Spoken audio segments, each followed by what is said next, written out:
नमस्कार दोस्तों, आप सभी का विश्व भारती चैनल में बहुत बहुत स्वागत है। हमारा नाम है गज्जाम मुलानी और आज हम आपके सामने बहुत ही महत्वपूर्ण जानकारी रखने जा रहे हैं। ये जो जानकारियां हैं इनका सीधा सीधा संबंध महाराष्ट्र के राजनीति के साथ है और खास करके उन लोगों के साथ जो लोग रोज सुबह को अपना भोंगा चालू कर देते थे।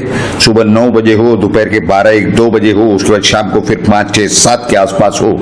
और जब से ये महाविकास आघाड़ी की सरकार बनी थी 2019 में नवंबर के अंत में, तब से यही प्रक्रिया शुरू थी। और खासकर कब, जब इनके सारे काले धन, काली संपत्ति पर कार्रवाई होने लगी और तब आपने देखा होगा नवाब मलिक वही अपना भोंगा चालू कर देते थे। इन्हें क्या मिलता था यहाँ वहां की बकवास करने में, आरोप करने में। अभी कुछ ही दिन पहले अगर आपको याद होगा कि जून महीने के अंत से पहले यही विश्व प्रवक्ता संजय राउत क्या कह रहे थे कि गुवाहाटी से 40 शव आने हैं, यानी डेड बॉडीज। वो जैसे ही यहाँ पहुंचेंगी उन्हें पोस्टमार्टम के लिए भेज दिया जाएगा। बहरहाल तो अब ऐसा वक्त आ चुका है कि उन्हें खुद का सोचना है, क्योंकि कल यानी 30 जुलाई 2022 के रात को करीब 8-9 बजे के आसपास कुछ जानकारियां प्राप्त हुई थी कि आने वाले 2 अगस्त 2022 तक इनका ग्रहमान, इनके जो ग्रह नक्षत्र हैं उनकी परिस्थिति कुछ ठीक नहीं है। खैर, ये सब होते हुए हमें लगा कि आने वाले 2-3 दिनों में कुछ न कुछ घटनाएं होंगी, लेकिन सुबह सुबह जब 7-7:30 बजे हमारी नींद खुली और उसके बाद हम चाय का कप लेकर के हमसे जानकारियां प्राप्त करना चालू की, तो मालूम हुआ कि यही विश्व प्रवक्ता संजय राउत के घर पे रेड पड़ी है, छापा पड़ा है एनफोर्समेंट डायरेक्टोरेट का। किस वजह से? गोरेगांव में गरीबों की एक पतरा चाल, यानी जिसे चौल ये रहने की जगह होती है, इसके पुनर्विकास का काम एक व्यक्ति हैं प्रवीण राउत नाम के, उन्होंने लिया था। और उनके एक और पार्टनर हैं उसमें, जिनका सरनेम पाटकर बताया जा रहा है। उनकी पत्नी है स्वप्ना पाटकर। ये इन लोगों ने पता नहीं क्या घोटाला किया, ये प्रवीण राउत हों, ये जो पाटकर साहब हों, और इन्होंने ये सब घोटाले के अंदर से जो कुछ काले पैसे बनाए, यानी बेनामी संपत्ति, वो उन्होंने स्वप्ना पाटकर हो, संजय राउत हो, उनकी पत्नी हो, या फिर 1-2 शिवसेना के नेता और उनके नाम पर इन्होंने कहीं कहीं संपत्ति बना दी। अब जो इनकम टैक्स हो, एनफोर्समेंट डायरेक्टोरेट, वो क्या जांच कर रही है, वो क्या जवाब मांग रही है? वो तो बहुत सीधी सीधी बात कह रहे हैं कि ये आपकी संपत्ति दिख रही है, आपके नाम पर है। अब ये संपत्ति आपने जिन पैसों से ली वो भी दिख रहा है, लेकिन ये जो पैसे, जो व्हाइट पैसे, सफेद पैसे, कानूनी पैसे दिखा रहे हो आप, इनका स्रोत क्या है? यानी ये वेस्ट बंगाल के कोई कंपनी में कैश भेज करके वहां से चेक अपने अकाउंट में ला करके, क्या इस तरह का कुछ घोटाला हुआ है? अब ये कहते हैं कि हमारा किसी घोटाले में कोई हाथ नहीं है। तो स्वप्ना पाटकर, जिनके बारे में एक वीडियो क्लिप वायरल हुई थी, टाइम्स नाउ पे आई थी 3-4 दिन या 5 दिन पहले, वो शायद उन्होंने खुद वायरल की होगी, होने की संभावना है। वैसी उन्हें जिस तरह के म और भ ऐसे अक्षरों के ऊपर से जो गालियां बकी जा रही थी, अब वो कौन बक रहे थे ये तो आप समझ सकते हैं कि महिलाओं की कितनी इज्जत होगी उस पार्टी में, उस दल में। ये आप खुद तय कर लीजिए। आप टाइम्स नाउ के जो यूट्यूब चैनल पर जाइए, आपको वो सारे वीडियोस वहां पर मिलेंगे पिछले 4-5-6 दिनों के अंदर के, जिसमें ये वीडियो क्लिप भी होगी। तो ऐसी हालत है, ऐसी परिस्थिति है कि इनके पास उसका जवाब नहीं है। और ये क्या कह रहे हैं कि केंद्र सरकार दबाव डाल रही है एनफोर्समेंट डायरेक्टोरेट के द्वारा, प्रधानमंत्री मोदी हो, अमित शाह हो, जेपी नड्डा हो, ये केंद्रीय एजेंसी का दुरुपयोग कर रहे हैं ताकि उद्धव ठाकरे जी की शिवसेना को छोड़ा जाए। ऐसी कोई परिस्थिति नहीं है, क्योंकि जो 40 विधायक महाराष्ट्र के हैं, ये तो इनके ऊपर 2 या 4 लोगों, बहुत 5 लोगों के ऊपर एनफोर्समेंट डायरेक्टोरेट की जांच चल रही होगी, जिसमें एक भावना गवली है और एक थाने या कल्याण इलाके के एक विधायक है, और इसके सिवा तो हमें कोई ध्यान में नहीं आता। खैर, वो जो भी हो, लेकिन उससे उनके गुनाह माफ नहीं होने हैं। वो अगर स्रोत बता सकते हैं जो कि ऑफिशियल हो, तो उनके खिलाफ कार्रवाई रोकी जा सकती है। यानी जो जांच अधिकारी है, इन्वेस्टिगेटिंग ऑफिसर हैं, उनके सामने समाधान कारक अगर जानकारी रखी जाए और उसकी क्रॉस वेरिफिकेशन करके अगर उनका समाधान हो पाता है तो वो जांच रोकने का काम हो सकता है। यानी रिकॉर्ड पर ये सब जानकारी रखनी होगी कि ये इसकी जो वेरिफिकेशन रिपोर्ट आई ये फलानी फलानी है। लेकिन ये चाहते हैं कि इस तरह का आरोप लगा के पब्लिक सिंपैथी गेन कर लें, वो तो होने वाला नहीं है। आज भारत की जनता, महाराष्ट्र की जनता बहुत समझदार है। सोशल मीडिया पर और हर जगह पर ये सभी जानकारियां जनता के समझ में आ रही है कि क्या सच है और क्या झूठ है। दूसरी बात तो ये है कि आने वाले समय में और भी काफी लोगों का नंबर लगने की संभावना है। लेकिन पहले हम आपको इस विषय में ये जानकारी दे दें कि ये संजय राउत, जिसकी की जानकारी यही आ रही है कि सुबह सुबह से उनके घर पे जो रेड पड़ी, जो छापे पड़े, इसके बाद शाम को उन्हें एनफोर्समेंट डायरेक्टोरेट मुंबई में एनफोर्समेंट डायरेक्टोरेट ईडी के कार्यालय में लेके जा चुके हैं। उनके वकील से वहां के स्थानीय चैनल ने मुलाकात ली, उनसे पूछा कि ये तो 2 बार इन्हें समन दिया गया था, ये गए नहीं, राज्यसभा का अधिवेशन है, संसद का ऐसा बहाना करके आज इनके मुंह में समन ठूस के, यानी इन्हें जबरदस्ती समन दे के और इन्हें उठा के लाया गया। तो ये कहते हैं कि शब्द गलत होंगे। अरे शब्द कैसे गलत हैं? अगर ये वहां पर जवाब नहीं दे पा रहे हैं जांच अधिकारियों को समाधान कारक, क्योंकि वहां के स्थानीय मीडिया चैनल तो ऐसे मैनेज हैं कि ये बता रहे हैं कि 8-8 और 10-10 अधिकारी उनकी पूछताछ कर रहे हैं, जबकि हकीकत नहीं है। 5 या 6 अधिकारी थे शायद इनकी पूछताछ करने वाले।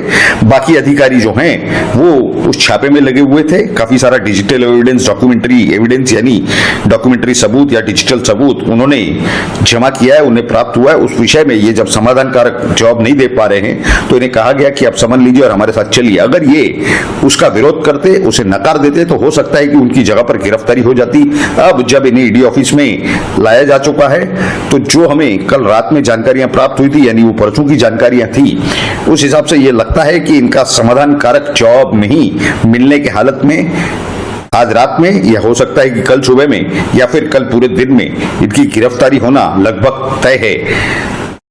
क्यों ना हो, अगर इनके पास समाधान कारक जवाब नहीं है, ये काले पैसे हैं, ये वसूली के पैसे हैं, ये हफ्ते के पैसे हैं या फिर ये भ्रष्टाचार के पैसे हैं, इसमें से कुछ ना कुछ तो उन्हें मानना पड़ेगा जब वो समाधान कारक जवाब नहीं दे पा रहे हैं। तो जो भी हो, अगर ये भ्रष्टाचार के होंगे तो एंटी करप्शन को केस ट्रांसफर हो जाएगा। अगर ये वसूली के होंगे तो सीबीआई के पास एक्सटॉर्शन के लिए मामले में डिपार्टमेंट में जा सकता है, एंटी एक्सटॉर्शन। तो इस तरह के पूरे प्रावधान हैं। और अगर ये कुछ नहीं है और जो भी कुछ है साथ में, क्योंकि ये मनी लॉन्ड्रिंग है तो prevention of money laundering act के तहत ये ईडी की कार्रवाई तो वैसे भी शुरू रहने वाली है। आने वाले कुछ ही समय में, हो सकता है कुछ ही घंटों में, ये शायद जानकारी बाहर आ जाए कि संजय राउत की गिरफ्तारी हो चुकी है।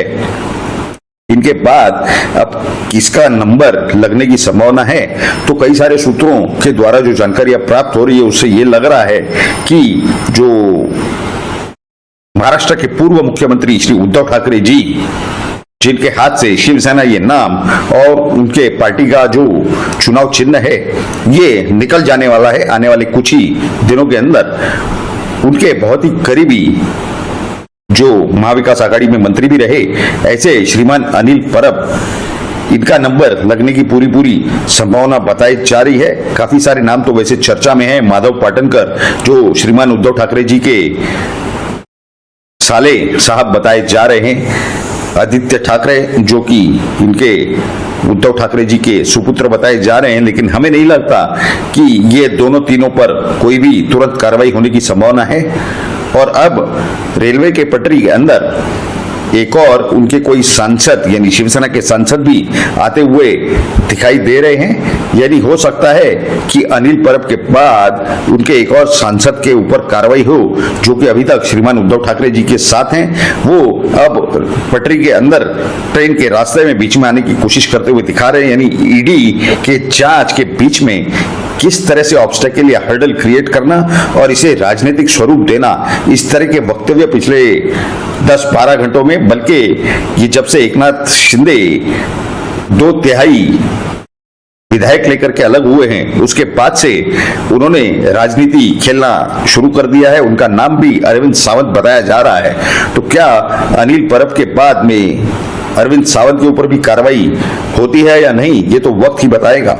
लेकिन ये समूची जानकारियां कि गरीबों के पैसे खा करके और उस चाल में रहने वाले क्या मराठी नहीं थे, क्योंकि इनके खिलाफ जब भी कार्रवाई होती है तो ये कहते हैं कि ये तो महाराष्ट्र द्रोही है, ये महाराष्ट्र के खिलाफ काम किया जा रहा है, या फिर ये और भी काफी सारी बातें कहते हैं कि ये मराठी जो वाद है, यानी महाराष्ट्र का जो मराठीवाद, ये मराठियों के खिलाफ काम किया जा रहा है। यानी मराठी सिर्फ देश में ये संजय राउत ही बच गए हैं या श्रीमान उद्धव ठाकरे जी बच गए हैं, इस तरह का सवाल है। देश में संविधान है जो हर प्रदेश में, हर राज्य में लागू है।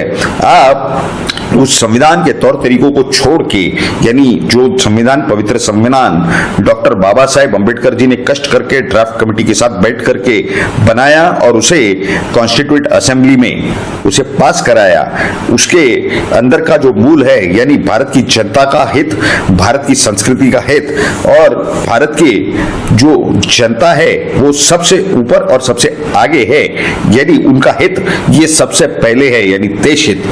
आप उस सबको साइड में रख करके, दरकिनार करके और कोई भी गैर कानूनी, गैर संवैधानिक काम करेंगे और उसके बाद आप कहेंगे कि तो महाराष्ट्र के खिलाफ काम हो रहा है, ये तो मराठियों के खिलाफ काम हो रहा है, तो आपने कितने करोड़ मराठियों को नौकरी दिला पाए हो आज तक, ये भी आप कागज के साथ, सबूतों के साथ महाराष्ट्र की जनता के सामने सबूत रखने का क्या आपका दायित्व, क्या आपका कर्तव्य नहीं बनता है?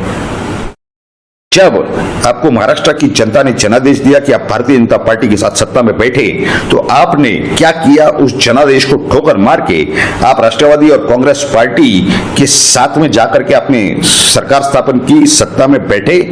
यही कांग्रेस और राष्ट्रवादी पार्टी को, इनके नेताओं को घर पे भेजने का काम जनता ने किया था जनादेश द्वारा, उनके खिलाफ जनादेश देकर के। लेकिन आप उनको लेके सत्ता में बैठ गए। क्या आपके विधायकों ने तब के तब इस्तीफे नहीं देने चाहिए थे, राजीनामे या त्यागपत्र नहीं देने चाहिए थे? भारतीय जनता पार्टी के देवेंद्र फडणवीस के साथ जब आप लोग सत्ता में बैठे थे तो आप तो बार बार कहते कि हम जेब में अपने रेजिग्नेशन लेटर, त्यागपत्र, इस्तीफे लेके घूम रहे हैं। 2.5 साल में तो आपने कभी ये बात नहीं की कि हम जनता के खिलाफ गए हैं, मराठी के खिलाफ गए हैं, हमने महाराष्ट्र का अपमान किया है, जनादेश का अपमान किया है महाराष्ट्र का। तो ऐसे पूरे हालात हैं। ये स्पष्ट है कि ये संजय राउत, उनके बारे में जो सूत्रों से जानकारियां प्राप्त हो रही है कि इनकी गिरफ्तारी लगभग तय है, आने वाले कुछ ही घंटों में इसकी घोषणा होनी बाकी है। इस स्वरूप की जानकारियां प्राप्त हो रही है। ये सारी जानकारी आपको कैसी लगी ये तो जरूर आप नीचे कमेंट बॉक्स में लिख करके हमें बताएं। लेकिन साथ ही साथ अगर आपको ये जानकारी अच्छी लगी हो तो इस वीडियो को लाइक करें और ज्यादा से ज्यादा शेयर करें। आप ही का विश्व भारती चैनल है, इसे जल्द से जल्द सब्सक्राइब करें। आप सभी लोगों ने इस वीडियो को पूरा अंत तक देखा, इसके लिए आप सभी का बहुत बहुत धन्यवाद। भारत माता की जय। जय हिंद।